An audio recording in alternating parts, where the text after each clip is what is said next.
Hello and welcome to the Transformation Project, a podcast and community for women who are looking to transform into the best version of themselves no matter where they are at. A place where you can listen, learn, and laugh along with us as we dive deep into different topics to help you live a happier, healthier, and more fulfilled life. Remember, we are all learning here together, and therefore the content and opinions of the hosts and our guests should not be taken as medical advice. Please consult your healthcare professional for any medical questions. Hello, everyone, and welcome back to another episode of the Transformation Project. I am so excited. Today we have Jema Lee, and we've never actually met, but I was actually introduced to you on social media from my physio because she follows you. And her and I always get talking. We've had my physio on the podcast before as well. And we always get talking about periods and just women's stuff. And we've read the same books together. And she was like, you need to follow Jema. So I've been following her for a while. Liz, yeah. Okay. I was like, the only girl on the Gold Coast that I know that there's a physio that would like preach everything is Liz. Okay, yeah. Awesome. Yeah. So Liz is my physio. So I've been seeing her for a while. Yeah. And so I've just been like quietly watching you. And I was like to a vet in Karen, I was like, we need to get her on. She speaks all the same things we do. You just speak from the heart. I love that you just dropped the F-bomb on your podcast whenever you want. I'm like, yes, this girl speaks to me. I don't listen as explicit though. So hopefully I don't get caught out. I fully sent my 11-year-old away right now. I was like, this may not be appropriate. You need to go and put yourself in another room for a minute, please, darling. Too many F-bombs, but I just love how aligned you are, like how you just speak your truth, you just say whatever. And I think more of us need to hear it. And you speak about such, I don't want to call them taboo topics because I don't think they are, but I mean, you help women with their menstrual health. That's in a nutshell what I think you do. I know you do a lot more than that, but everyone needs to talk about that more. Every female needs to talk about that more. And I just love that you're just so open and out there and you're like, boom, we all have it. Why are we hiding about it? So thank you so much for coming onto this podcast. We're so excited to have you. Well, thank you so much for having me, ladies. I'm really thrilled to be here. How did you get into that, Jema? Good question. It's such a long answer to this event, but I will keep it in a short kind of niche. Is that I've been in the health industry for a long time. I grew up very much as a tomboy. I'm the oldest of four. I'm very close with my brothers. There's three of us all within 4 years. So we're really close in age. So everything that they did, I did. It was just easier for my mom. So I grew up very tomboyish. We grew up using the same clothes, playing with the same G.I. Joes. I didn't have Barbies. Like I was really a tomboy. And so I really, through the transition of the menstrual cycle and getting, my menarche, going through puberty, I really was rejecting a lot of my feminine. I didn't realize, but I ended up getting into the health industry. It wasn't my vision at all when I was a kid. I came out with arts, but anyway, I ended up in nutrition as a food science formulator for a nutritional company. And in that process, in that time, I was running a photography business, and then I became a coach and I started coaching on nutrition and wellness and well-being, and I was diagnosed with PCOS. And so what happened is I started to discover that I didn't really know my body at all, even though I'd spent so long studying health. And so I was like, hang on, there's something really missing here. And, my PCOS diagnosis came after I'd not had a bleed for 9 months after I came off the contraceptive pill, which I was on for 12 years. And so I, all of a sudden, for the first time in my life, really craved feeling like a woman. When I was never really embracing, the whole feminine side of myself, but I was like, I feel like there is something massively missing here. And that was my cycle, because I hadn't had it for so long. And that's really when I started to go down my own spiral of learning about menstrual education and menstrual health. And there wasn't a lot of people talking about it. This is back in like 2014. So not many people were talking about this back then. And slowly my clients started to ask me questions about their cycles. And then they were like, you should be teaching this and you should run a program on this. And then all of a sudden everyone was like, Jema teaches on the menstrual cycle and Jema does. And I was like, I'm not teaching on the cycle. It's just something that I know about, because I was still stuck in that tomboyish kind of mindset. And I was like, fine, if you all effing leave me alone. I'll teach you on the cycle. And so here I am, this menstrual cycle educator and coach, fast forward however many years it's been now. And I really love it. I teach all genders, I teach all age brackets, and I teach really from menarche or pre-menarche right through to postmenopause. And I love normalizing conversations that are so rarely had and making them so simple that everyone enjoys them. I love that. And it really should be so simple because we do all have periods. It shouldn't be something that is scary to talk about. I remember being so embarrassed when I first got my period. Like my mom was like running around freaking out, was like so happy. And I just How old were you? 11. 11. Okay, cool. So I was the first out of all my friends to get my period. I did not know what it was. No idea what it was. I literally had fallen off my bike a couple of days before and went downstairs to my mom and I was like, Mom, I think I'm bleeding from my accident. Like, I think I've cut myself when I fell off my bike. So I'm glad I'm not alone. And she like came running upstairs and she's like, oh my goodness. And I just remember being so overwhelmed and she's like pulling out pads and tampons and she's happy. And I'm like, what's all this stuff, Mom? Yeah. No idea. And then she went downstairs and told my dad, and my parents had friends over. So my dad and his friend are in the living room. And my mom and her friend are out in the backyard like, oh my gosh. And they're giving me hugs and kisses. And I'm like, I'm so overwhelmed. I don't understand what's happening. I went to the living room to try and hide. And my dad was just like, so not even looking at me. So your mom said you got your period. So congratulations. And it was just so awkward. And I was like, I need to escape. And I remember telling my best friend and she was like, that's disgusting. Anyways. So I just, the first one for me was weird, but I just think it's so important that we all talk about. And like, I mean, a vet's got a daughter around this age. I have a daughter and anyways, just, something. And just on that, before we pass it over, is that we all exist because of a menstruation and because of an ovulation. So regardless of your gender or how you identify, I know there's a lot of big focus on, well, I've got a daughter and so-and-so has a daughter, so we need to know about this, but it's also really important for the young males or those who are in transition between genders. When I teach at schools now, or I've been teaching at schools for a fair few years now, but I find it fascinating that more and more males and boys are wanting to lean in and learn about them. Hey, can we come to that class too? And I think I do teach in a pretty dumbing way, in the sense that like I make it really fun and I make it really comical and everyone enjoys it. It's not very much like what period ed, not that there is period ed at school, but not much like it was when we were at school. But yeah, it's for all genders. So yeah, I love that experience of yours. Love that. I love that you teach everybody. That's so cool.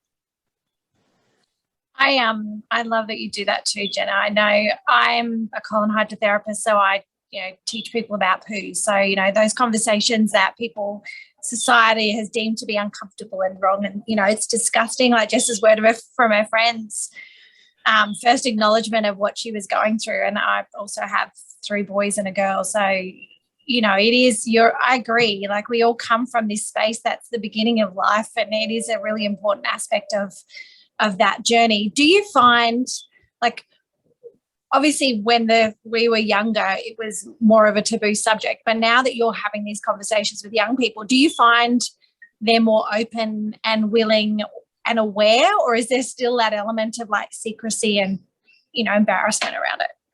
I really feel that there's a lot more openness around the topic. Some people, depending on their religions, like status of religion, where they go to school, what kind of family they grow up in, their race or their identity, all of that largely impacts. I've got a client who's Indian, and she can't even use she lives in Australia, she can't even use the same cutlery as her parents when she's menstruating. So it's still very present, but it's very open compared to what it was, say 10, 20, 30, massively compared to 30, 40 years ago. And what I have found, and I do believe, especially with the younger generation, so I'm 35, been menstruating for 20 years, is that if I think about those who are like 22-ish, younger, they've grown up with this social era of Facebook and Instagram and these other ways of connecting. And I feel that they're also learning platforms. And so there's more information out there. And so if you're looking for the information on menstrual cycles, it's available. And so I feel that that normalizes the conversations. Definitely like conversations like this, my podcast. I love that you work in colon therapy, because my podcast, the Well Women podcast, talks about poo, periods, and sex. And the amount of people that I get when I sign up a new client and we start working together, I've never met them before, never spoken, and they just like tell me about their sex life, and we did this and this, because it's I normalize it on the podcast. And I think that we can really do that even more so. And my vision is that in 15 years time from now, all of the children who are being born right now, the COVID babies who are being born at the moment, you know, when they go through their menarche and puberty experiences, that it's completely normal for male school teachers to talk about it, for boys to ask, oh, have you got your period yet? Or are you on your menstrual cycle? Or are you bleeding? Okay, well, maybe it's a good idea if you just have a rest from PE class today. I feel that there's going to be a really big rewriting of passage. And yeah, I'm really loving helping that process too. I noticed when I was stalking you that love it that you were recently speaking in a school. And so as Jessica mentioned, I have an 11-year-old. We're not at that point yet, but we are definitely having conversations like, Mom, I felt completely nuts today. I was really, really angry for no particular reason. I can't tell you why. And then I was fine. And then I was laughing. And then I was angry. And I was like, interesting. So I know we're getting to that point. A couple of her friends are already there. I had a lot more time with my elder daughter. She was like you. She was like 15 or 16 or something, but I was 11.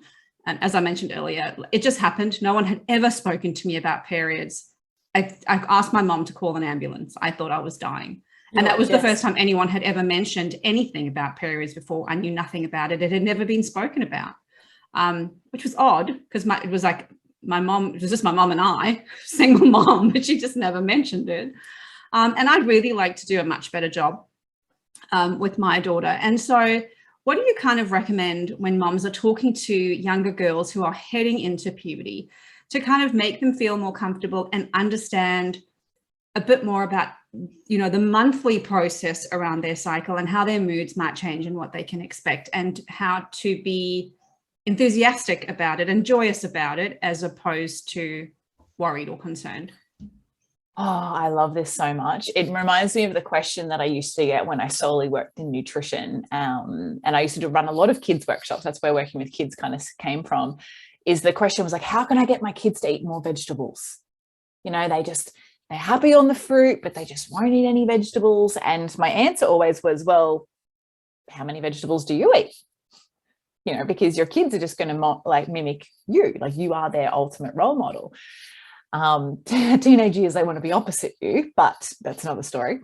So I always feel the best guidance when educating our children, whether it's our nieces and nephews, our students, our own children, is to be the role model. And if you feel like, or if you say, for example, someone grows up in a family where their father's always saying to the mother, oh, are you on your period? Oh, you're always crazy when you do this. Like, that's immediately embedding in the child that, oh, it's got to be something to be scared of because I'm going to be like that if I have a period. So I feel that the best education comes from doing. And so that means improving conversations at your home around it. My ex has two daughters. When we were together, they were 6 and 8. And so, I would leave my menstrual cup around. They would see the menstrual cup. They would see my period undies in the wash, and they would ask me questions like, well, what is this? And how is that? And I feel that from the earlier you start the generalized conversations, the better. Something that I actually teach in Cyclical School, which is my course where I guide women in how to become menstrual cycle coaches themselves through a certified program, is I encourage the mothers or any other female in the household, when they are on their menstruation time, so when they're bleeding, is to purchase a red towel and only use the red towel when you're bleeding. And this is like the family way of communicating that you are menstruating. And so it's a special towel that you get to use when you're menstruating. And then that way, when you're starting to teach your daughters or your sons around the fact that, hey, I'm menstruating, or your daughter or your sister's about to start bleeding, is that whenever she gets a period, because she's probably not going to want to tell you, after she's been menstruating for a little while, she's like, I'm not telling mom anything, I'm too cool for that, is that she can just pull out her red towel and she pops it in the bathroom and you're like, oh, she's bleeding. And so it helps you better connect with her cycle. So that's the first thing, is normalize conversations at home. Improve conversations between genders, I think, is really important. It's so important to have masculine male support in the household. I think that's really paramount. A lot of people forget about that and they think it's just the mother teaching the daughter, but we have a lot of single fathers out there who are also really interested in this information and education too. So that's where I would start. The next thing I would start is cycle tracking yourself. So the best way to teach the menstrual cycle is to know it yourself. So I encourage all mothers to get my free Love Your Cycle tracker. It comes with videos on how to use the tracker. You start there, use the tracker yourself, keep the cycle tracker on the fridge at home. And naturally, the kids are inquisitive. They're like, what is this? And what does that mean? And can I use this? And so what you can actually do is, if you feel that menarche is coming soon, so their first bleed is approaching, and it's hard to pinpoint exactly when that is. Girls as young as 7 start menstruating today. So we're looking at, and there's another topic of why that happens, but we're looking at, I was 15 and a half, and then there's 7-year-olds, and then a 7-year-old could be menstruating for 5 years and their friends might still not even have their menstrual cycle. So I think that the more we can tune in with the daughter and understanding, or son, if that's how they identify, and understanding that, they're going through puberty changes. So they're starting to blossom, get boobs, their hips might widen, they might start to get, pubic hair, underarm hair. They might even get upper lip hair, depending on like the levels of testosterone in their body. Looking at just their behavior and their moods, and, do they start to feel uncomfortable in their body? That's a good sign that there's bodily changes going on when they start to feel a bit uncomfortable. When that happens, then it's a really good time to be like, okay, we're getting closer. And so that's when you might encourage them to also use a cycle tracker. I encourage everyone to use a menstrual cycle tracker. It's not just for if you're bleeding. You can use a tracker if you're not bleeding. And I teach that in the same Love Your Cycle download tracker thing. And that's a really great way for them to become aware of their cyclical nature, because they're about to go and enter you could call it a lunar cycle cyclically, you could call it a menstrual cycle cyclically, but roughly monthly cycle, as opposed to being on this daily cycle that they've been on for however many years they're alive or how old they are. So they're the two best places to start. It first, bring it into the home, and then introduce a cycle tracker yourself, make it public in the home, and then they're naturally going to learn about it when it comes to kids. They're really inquisitive. So they're the places I'd recommend starting. And the more you normalize the conversations, the more they'll be like, hey, mom, I noticed this white stuff in my undies. Like, what does this mean? Or, I encourage even talking about poo. Like, Karen's going to love this. I'm like, study your shit. Like, me and my partner are like, babe, what was your poo like this morning? Like, mine was like this, and we eat the same food. So it's really interesting to know like what your poo's like. Having had leaky gut myself, I love talking about shit. So if you can normalize those kinds of conversations, you're going to normalize underwear conversations. So conversations that what's going on in your undies. Girls are very cautious about like putting their undies in the wash when there's marks in them, but that's also a good sign that there's changes in hormones going on. So there's a few places to start. I could bore you with lots more, but I won't take up any more time, but they're great places to start. That's awesome. Thank you so much for that. You're welcome. So I came from the era of pads and tampons. My younger sister, who's 15 years younger than me, and my daughter, who's 20, they're the menstrual cup era. And now we're kind of heading into period undies, which nobody in our family has any experience with. And all of us are like, I don't know if I want to risk it. Do they actually work? But they seem like a really good idea, especially for younger girls. So here's a quick question following up on the beginning one. What's your theory? What's your thoughts around period undies? And can younger teens, pre-teens, use menstrual cups? Or is it probably for older kids? This is a fantastic question. It's a question I also get asked a little bit at schools, because period ed kind of crosses over a little bit with sex ed. I don't do sex ed at schools, but it's also about like, well, girls and boys are going to start sexually exploring themselves. And if you don't give them something to use, they're going to use something that could be very dangerous. My good friend Rosie Rees talks about this and how you can introduce those types of things, which I think is really beautiful. So when it comes to menstrual products, period underwear is life, like life. They really do work. It's kind of like a pad is built into the undies, and they're reusable and they feel like undies. So when I was a kid, you know, disposable pads with stick-on strips, I'm trying to think of the word, strips that stick into your undies, they only came out in the 80s. Wings. But you know, they were only really out in the 80s. So we haven't even had like those types of pads for a long time. But when I did use them, I just remember going, whoosh, whoosh, whoosh, whoosh. It's like, fuck, everybody can hear me. Oh, I did say, everyone can hear what my... And it feels like it's wobbling at the back like a duck. Yes. And I'm like, and it's stuck in my ass. And I'm like, everyone thinks I got a wedgie all the time. It's like, what is going on here? So period underwear makes you feel like you're wearing underwear. And I really do encourage that if you've got a young to-be menstruator in your household and they are a little bit cautious about, you know, discharge and cervical mucus, which might not yet be cervical mucus, but that's another topic. If they are getting stuff in their undies and they feel like there's a lot and they might leak through their undies, or they're worried or cautious, get a light pair of period undies. There are period undies that you can have for heavy flow, for medium flow, for night flow, for nightwear, light flow for nightwear. There's all different types of underwear, but you just get a light pair and they're really fantastic for spotting. Now, these are the types of undies I would encourage young to-be menstruators to wear before they get their bleed. So if they're like, oh, I feel a bit dull and heavy and sore in my tummy, wear these undies to school today. Carry and keep a pair of undies in your bag just in case. So if they do go to school, and that's, you know, some girls do get their first menstrual cycle or bleed at school, having a pair of undies in your bag is really important. So period undies, big fat tick from me. They're life-changing for me too, personally. I love them. The next step with a cup is that for a lot of younger girls, this obviously depends on their age. So if they're, you know, under the age of like 11, they might not be really confident or familiar with their yoni or their vagina or their vulva or their labia or their anything yet.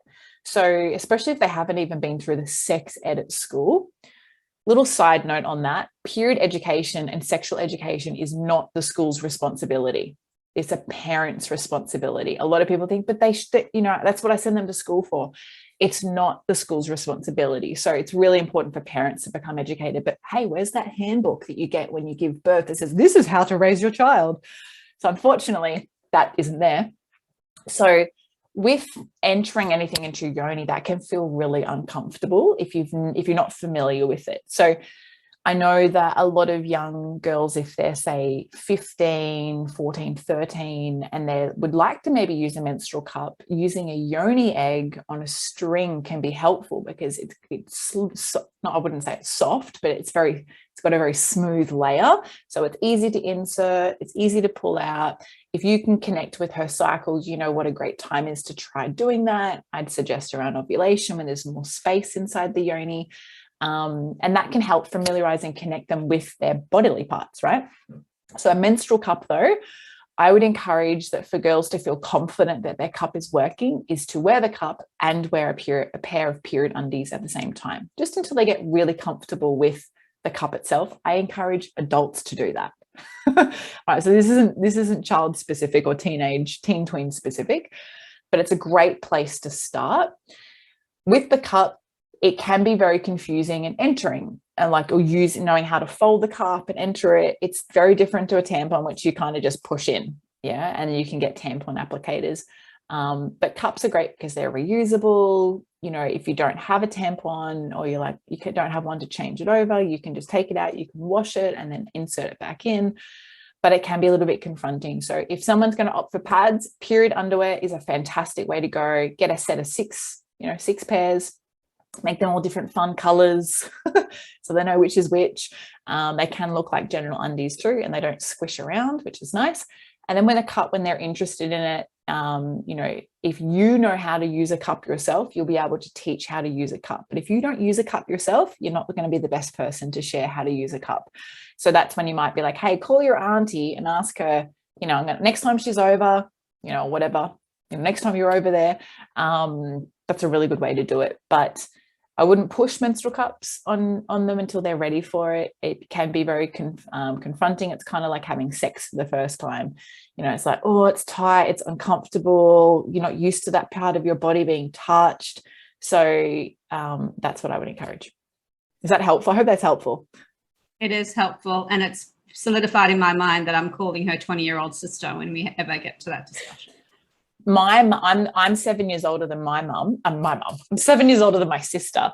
And I definitely did a lot of that. You know, my parents were kind of the youngest of 4. For my dad, the youngest of 5 was just like, we've given up on Jade. You know, like, just, you can deal with it. Literally, when she was 16, they went around Australia and they left me with her. Like, can you move home and look up? And I was just like, she was the troublesome child. Love you, Jade, but she's a troublesome child. Anyway, she's not anymore. But yeah, I helped a lot with that because my mum never taught me anything. And that's why one reason why I'm really passionate about normalizing it for parents, because it's not that my mum didn't want to teach me. And a lot of people are like, well, my mum never taught me and this was unfair. It's like, your mum also was never taught too. So she's only doing what she knows. And so it's not her fault. No one's at fault. It's just like, how can we rewrite that experience and take it into our own hands? And I feel that, using sisters is a great one. You know, using friends or best friends' mums is another really good one. You know, I was really close, like, with my aunties. And so I would have easily listened to an auntie than my mum. But it's just also having a tight-knit community and maybe celebrating when they go through their menarche with these women and normalizing it. And I always say to the girls at school or the menstruators at school is that if you feel like you're uncomfortable about your menstrual cycle, talk to someone who's older who also menstruates. So someone who has boobs, talk to them, whether it's the school nurse, whether it's the teacher, whether it's the principal, whether it's the lady with the lollipop lady out the front at the bus stop. I don't mind. As long as it's someone who's got more menstrual experience than you, they'll be able to give you some form of guidance at least. I love that. That's so good. You've convinced me to look into these period underwears. I was going to say cups or period undies. Cool. I want to go back to what you said before about those of us that are not getting our period. So a little bit about me. So I just had a child. So I just finished my 4th trimester. So I'm 4 months postpartum. I have not had a period yet. I've gone down this road before. I didn't get my first period until I was like 9 months postpartum, I think. But there's lots of reasons why people wouldn't be getting their period. But what are some things that those people can still do to follow a cycle? Because you still go through a cycle, correct? Yes, you do. 100%. Even after you have been through menopause, you still live cyclically. And it's so beautiful when you look at ancestral health and how our ancestors used to live, breathe, work, operate, think, be, is that a lot of us really were connected with the moon. And this is often why women have this profound connection with the moon as opposed to males. Doesn't mean they can't be connected with the moon either, but in general, more of the population is female when it comes to connecting with the moon.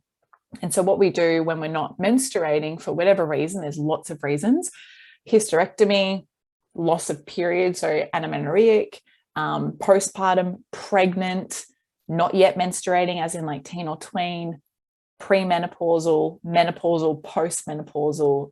We have 13 cycle transitions. So there's lots of different reasons why we might not be menstruating. But everyone who doesn't currently have a bleed, you can simply follow the moon. And so the way that you do that is the new moon is your first day of bleeding. So whatever day the new moon falls on, even if it's like 1:30 in the morning, 5 o'clock in the afternoon, 11:30 p.m., it's still considered your first day of your cycle. And you track your cycle exactly the same, except for writing in the bleeding days or your bleeding experience. Everything else is the same.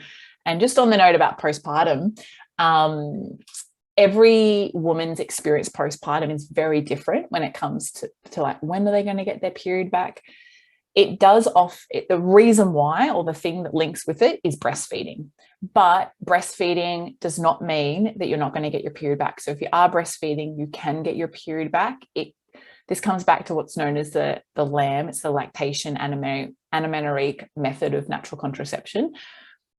It all has to do with your hormone excretion for breastfeeding. And the more hormones you have for breastfeeding, not for your menstrual cycle, for breastfeeding present, the more it suppresses your ovulation. And so that's why for some women, their babies sleep through the night and they don't feed at night. So therefore they're feeding less. And then because they're feeding less, they've got less hormones produced in the breast milk or contributing to breast milk. And so that's what one of them, the main, if not the biggest reason as to when is my period going to come back.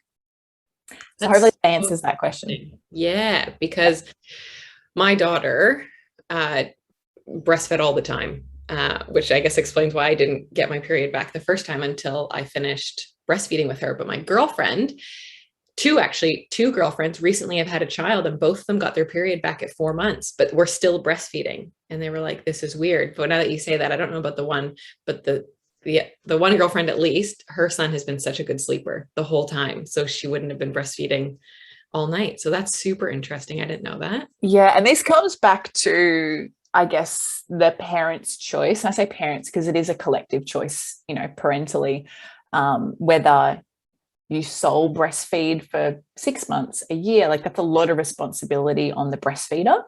But it's also, some fathers look at that, well, I'm not connecting with the child as much as I could because I would love to take some responsibility of feeding. So can we introduce foods earlier?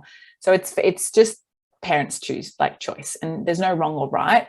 But for the method of natural contraception is that if a family is like, look, I'd like to not have my period and I'd like to not fall pregnant for at least a year after we've given birth, or maybe it's at least 2 years, is that, okay, we need to look at those contraceptive options and choices. If you think back to until probably, let's just say 2020, last year, 20 years earlier, so 2020, so 2000s to 2020, even back to 1980 up to 2020, is that a lot of people were just on hormonal contraception if they didn't want to conceive. And that was, it's easy, don't have to worry about it, I'm not going to fall pregnant, you can have as much sex as I want. It's a little bit different now. So if you have had a baby and you were like, look, we don't want the kids too close together because that's a lot of pressure on us. So let's, just keep them a bit further apart. Well, then it's really important to know the natural contraceptive and natural fertility methods to avoid pregnancy. The same method is used to achieve pregnancy, which is the funny part of it. It's same. But to avoid, you really need to know how to track your cycle before your period comes back. The reason why I say that is that you ovulate before you menstruate. And if you don't know how to identify your ovulation, even while you're breastfeeding, that's where lots of accidents happen during the breastfeeding experience. So it's all about knowing your body as a woman. And one of the best things you can do before you even have a baby is know this, form of natural contraception for yourself and your body and how to interpret it for you, because it will help so much with that end process. Because that's when you can be like, all right, I can sense that my period's about to arrive in 2 weeks' time from now because I'm ovulating right now. So, mate, we were having lots of sex, but this shop is closed until I've worked out when my period's coming. And so that's all the, the great connection of communication and conversation with partners. So I went on a bit of a tangent there. Very passionate about these topics. Love it. So you know where you're at with Jess? Close the shop. I just have one quick question. So, yeah. Talking about not having a cycle as well. So I've had a hysterectomy. You talked about tracking the cycle still. And aside from, I guess, determining perimenopause and menopause, what's the benefit for somebody like me who's no longer has a cycle to be doing the tracking? Fantastic question, Karen. Because a lot of people are like, I don't have to worry about this anymore. My life's done. I could just move on with, normality of living on a 24-hour cycle. The benefit is that depending on whether it's menopause or a hysterectomy, is that we're cyclical beings. And so as menstruators, even no longer menstruating, we've been cyclical for so long. And when you cut the cord of that, you can feel a little bit lost. You can feel a little bit disconnected. And so living cyclically beyond menopause or hysterectomy, for example, is very beneficial because it gives your body a cyclical meaning, and it also connects you with the cyclical nature of our outer world. And so our outer world in Ayurveda, and for those who don't know what Ayurveda is, it's like traditional Indian medicine. For Ayurveda, it's all about the interrelationship between your outer world and your inner world. And your inner world is everything that happens, what I call inside your hula hoop. So you in a hula hoop, everything that happens inside that hula hoop is you. Everything that happens outside is your outer nature.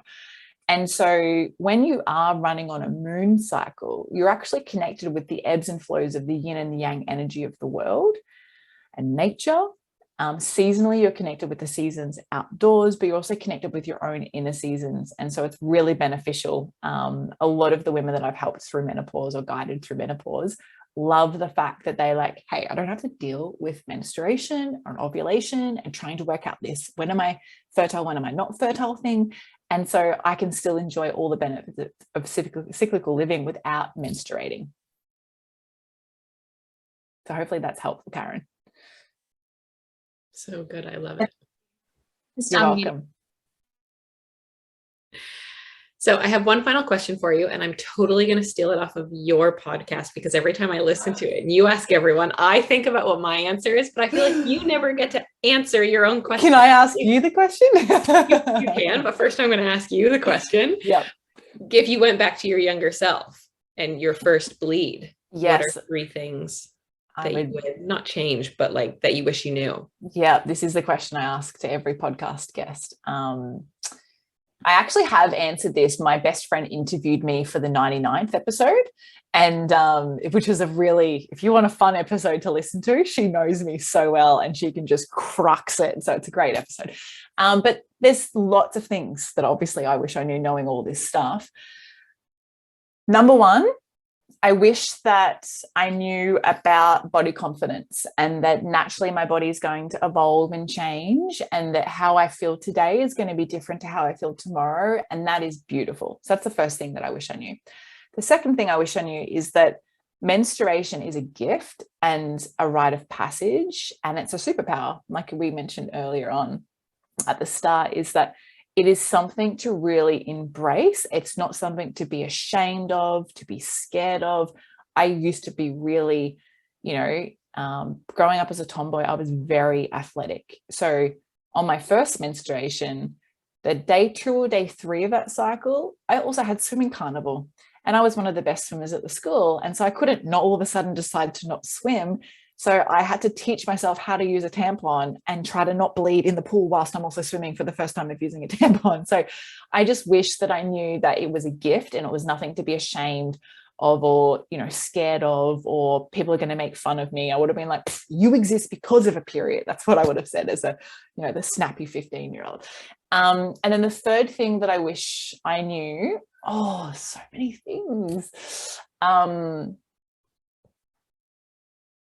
I wish I knew that menstruation was a life force. So similar to the superpower thing, but what I mean by a life force is menstruation is because of ovulation. And so if we're menstruating, it means that we have the ability to give life and reproduce. And so that comes back to the sole reason. And I love teaching this at school. Even if you think you don't like to menstruate and you don't enjoy it, you've got to remember your body is designed to reproduce. As a menstruator, you're put on the planet because your parents love you, obviously, but to reproduce. And so your body's constantly thinking, all right, is this going to be the month we make a baby? Is this going to be the month we make a baby? And so to work with that as a team, as a life force, I think would be transformative for me anyway in my life, but I think it would be transformative for everybody. So they're the 3 things among the 50,000 other things I would love to. I love it. I love it. I love it. Thank you so, so much for being here. Thank you here. for asking me that question. Yeah, no, thank you for answering it. I know there's so many things, but I think those 3 are so, so important. So important for us to remember that have our periods or don't have our periods, and then to teach the next generation. So I love that. Thank you for coming on our podcast. I've absolutely loved listening to you and learning from you. Where can people find you if they want to learn more from you and stalk you like we do? I love a good stalk in a healthy way. I hang out on Instagram the most. So you'll find me there as Wellsome, WELLSOME_Jema Lee. My podcast is known as the Well Woman Podcast, woman with an A, so woman. We have at the time of recording, 143 episodes is coming out tomorrow. So that's 143rd. So we've got lots of episodes on all these topics that you wish that you could confidently talk to your best friend about. I want to be your best friend. So let's talk listen in on the podcast. And then my website, which is wellsome.com. If you want to learn how to track your cycle, I have that free cycle tracker. You can get it via the link in my bio of my Instagram, or just jump onto my website. I have lots of free stuff on my website for all these educational purposes. So yeah, come hang out and stalk, message me, say hi. Love it. Amazing. Thank you so much. We'll definitely put all that stuff in the show notes so everyone can find it. And thank you everyone for listening. Hope you got good value out of today. Thank you for listening in to this episode of The Transformation Project. The Transformation Project is not just a podcast, we're also a community. We're a collective of like-minded people all around the world seeking to live their best life and raise each other up. We're looking to support you, set goals, get healthier, connect with yourself and others at a deeper level, and better understand yourself and the world around you. We're always looking to link arms with like-minded people wanting to create more out of life. You can connect with us via our website, which is www.thetransformationproject.net.au. Email us at support@thetransformationproject.net.au, or simply listen in to one of our podcast episodes, which can be found on all podcast platforms, including Apple Podcasts, Spotify. You can even watch some of our episodes on our YouTube channel, simply called The Transformation Project. Please like and subscribe to make sure you hear all the incredible shows and guests we have lined up. If you have any feedback or any comment, we would love to hear those, as well as any ideas or guests that you think we should be interviewing in future. Thank you for joining us on this episode of The Transformation Project.